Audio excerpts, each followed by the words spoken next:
Westwood One presents Yes, Off the Record with Mary Turner. Brought to you by Budweiser, the king of beers. For all you do, this Bud's for you. Yes, Off the Record. I think the funny thing about Yes is that every album we've ever done is different, and we still do it differently.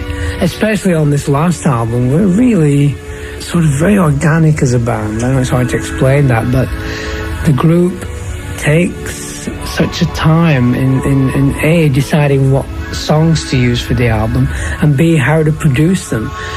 And it seems to take its own time, so we're sort of just following on, like the car's already moving and we're sort of jogging along the side of it, and then towards the end you jump in and you drive it and finish it. Big generator, very carefully and very slowly and always with a lot of passion. Sound like too much for you? Well then, don't trade in your Trans Am yet. First we'll have all the details from John Anderson, and then we'll decide whether or not we're ready for Indianapolis. I'm Mary Turner with Yes, Off the Record. Big Generator is a rock album that could put the PMRC out of business. These guys are positive, optimistic, and inspiring, and they're not ashamed of it. I think it's really cruel of cynics to be just cynical for being that way. I don't see the idea of doubting the validity, A, of being in music, B, being sort of a group that really stands by its positiveness. And that's life. If you can't be positive about your own life, then, hey, what's the point? And I think that spreads within the group. Once we start touring or once we start making an album, we've got to believe in each other. I think that's so important. And as much as we believe in each other, we believe in the band and we believe in the business we're in. I mean, the Big Generator is the business. That's what, in some ways, we've sort of understood that song to be about. It's called the Big Generator, and that's the rock and roll business. It could be show business. It could be the world. The Big Generator is the world as well. So when cynics and critics come along, hey, they won't be here in 5 years, but Yes will still be going, and the music will still be going. That's what the business is like. It's just a pure monetary function to make money out of the people that make music. Now, the first thing is that music is in the spheres. That's a fact.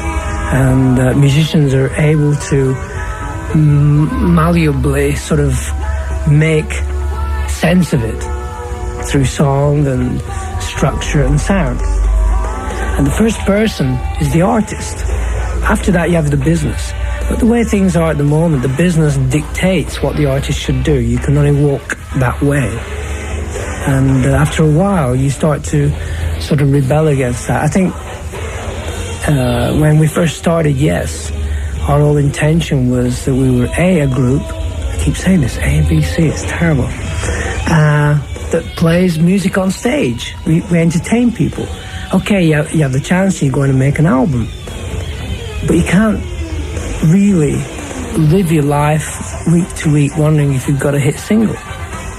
That'd be a disaster, because you might be very, very big one year and nobody the next year. And I had that total fear of that, and that's why Yes was more into music than most groups around about the beginning of the 70s.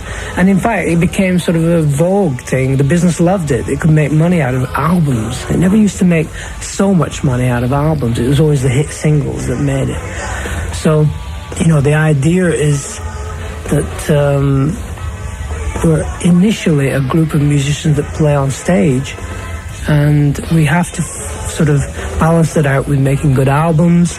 And these days, we've got to play the game of the Big Generator. We've got to try and make hit singles and hit videos. And if you notice, our videos are not that good.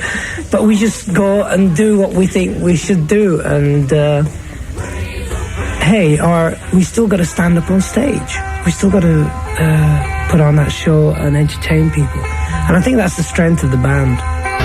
It's a strange thing that the album did start to have this life of its own and would not yield to everybody in the group. It had a certain way of wanting to go. And thankfully we stuck with it collectively and right through to the bitter end. And all of a sudden there we had a great album. As far as I'm concerned, it's a great album. It's got so much fire and energy in it, and that'll come through.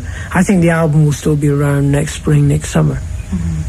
I think the band deserves that energy from itself to be able to go on tour and keep up the, it's like anything. If the more people get a chance to hear the music, the more they'll understand and enjoy it. And we'll have a chance to do more of both right after this, Off the Record.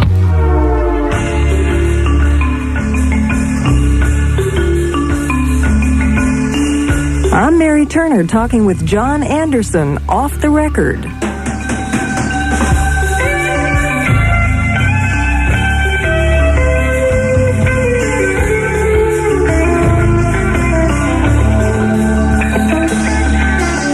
Karamati, Italy, the Lark Recording Castle. Now, doesn't that sound like an incredible place to produce an album? Well, actually, John can't tell us any stories about ghosts or exploring the Italian countryside or eating too much spaghetti.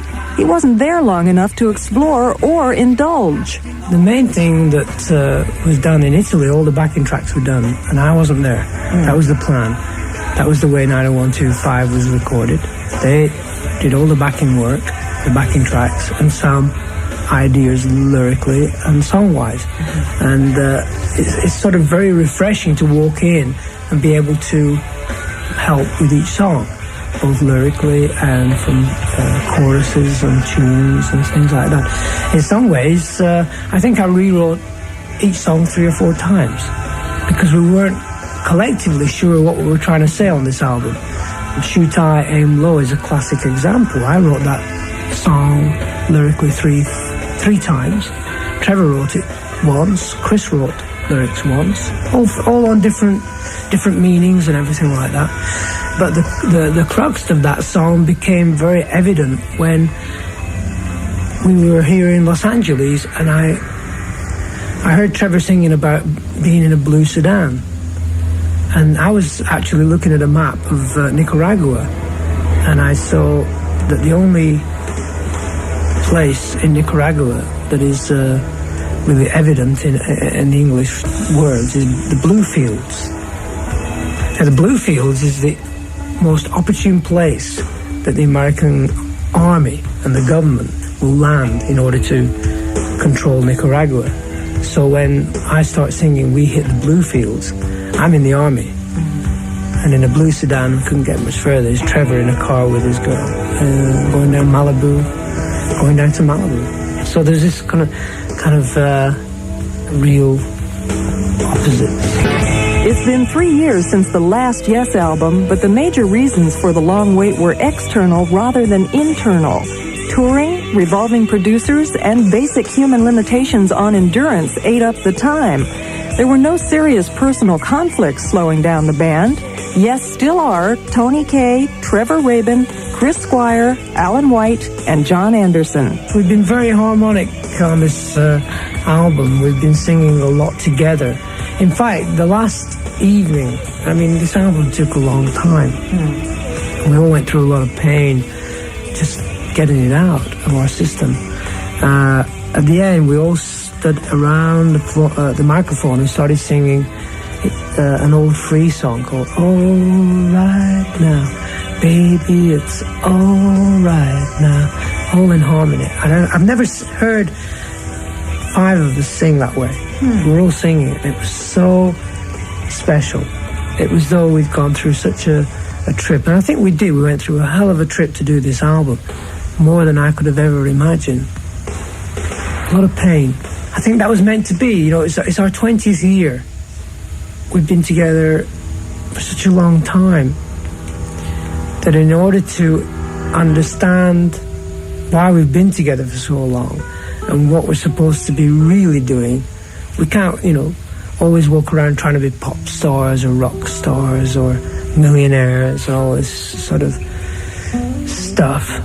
We're musicians, first and foremost. And why are we still together? Because we believe in Yes. We believe in the identity of that band.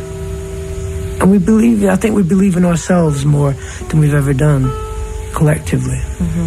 And to sing in harmony the way we did that final day was great. Are you ready to say yes to the holidays? In just a moment, John Anderson will bring out the eggnog, off the record. I'm Mary Turner.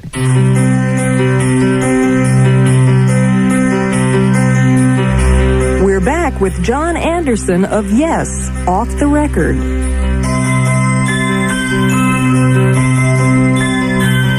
Here we are, moments away from Christmas and New Year's. How does a band like Yes fit in the holidays? Oh gosh, no, Christmas is time for being with the family. My wife Jennifer and children Deborah, Damien, Jade, and friends. There's going to be a lot of friends. There's always a lot of friends around at Christmas, and more the merrier, as they say. And it's really fantastic to experience a family Christmas. And then about a week later, we'll all be back at work, and I'll be on tour. The kids will be back at school, and hey, we're into a new year. So there's always that rejuvenation period. I think that's what Christmas is really all about. You know, joy to the world. All these old sayings. If you take them literally, then you can be sort of cynical and say, yeah, it's just a lot of garbage or whatever. But that's up to the individual, you know. I don't believe in that. I really believe in Disney. And I believe in if you wish upon a star, things will come true. I really believe that. And in some ways, it's happened to me anyway, on many, many levels, you know. And a lot of people that I know, it's happened to them as well. So I can't doubt Christmas one little bit. You've been writing all kinds of music for years with Yes, with Vangelis, your solo projects. What keeps you working? What muse keeps you inspired? I was up this morning at 6 o'clock writing these lyrics because I couldn't sleep. And I know what these lyrics are about, and I have to finish them. And I'm being driven to do things.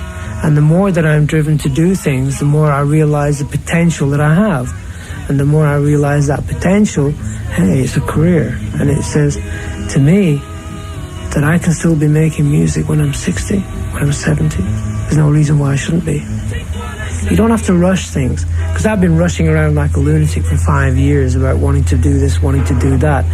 But now I think I've realized that if I just, instead of push, I just let go, things will work out the way they're supposed to, and my dreams will come true. And I think that works for everybody. I think the more you push, the harder it gets.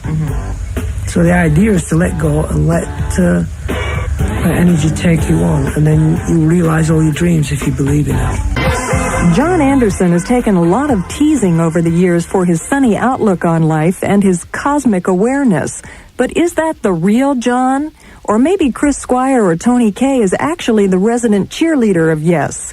We'll find out in a minute. Off the record. Yes, off the record. We're back with John Anderson. I've seen all good people turn their heads each day, so satisfied I'm on my way.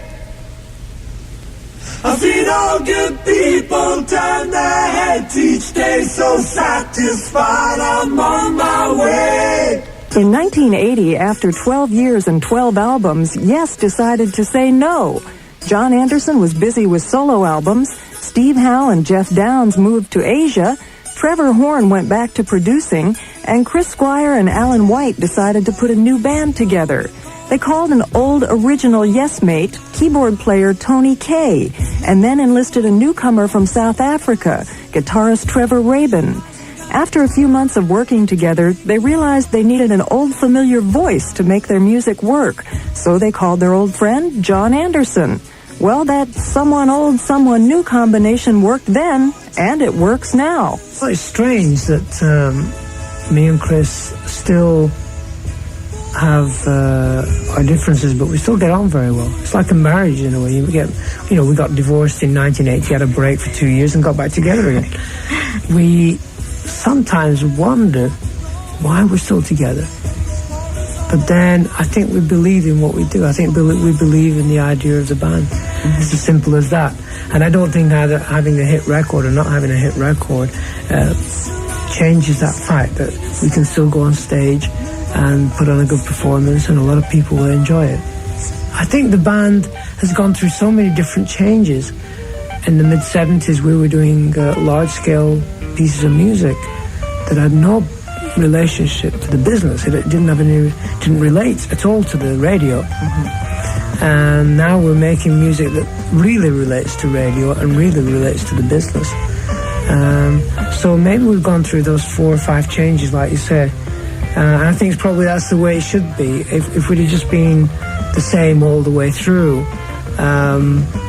it wouldn't have been Yes. Because it has to keep changing. It has to keep moving on. I think that's the way it is. Yeah, I'm the cosmic one. I'm the mystic. Chris is very much...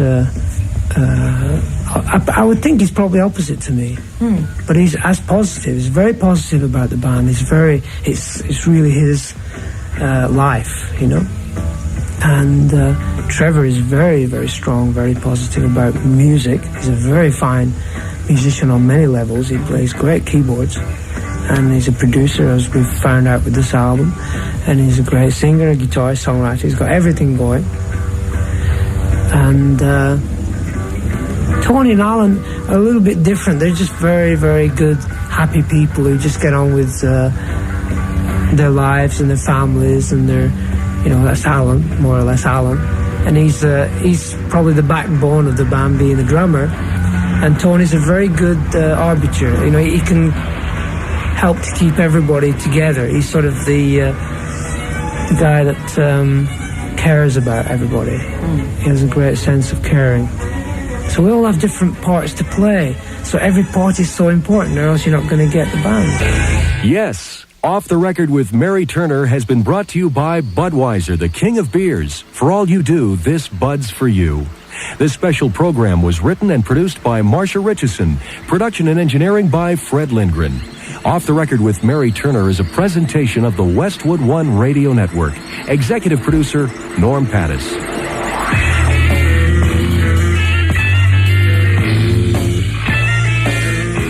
And this is 97.1 KLSX Los Angeles, classic rock for Southern California.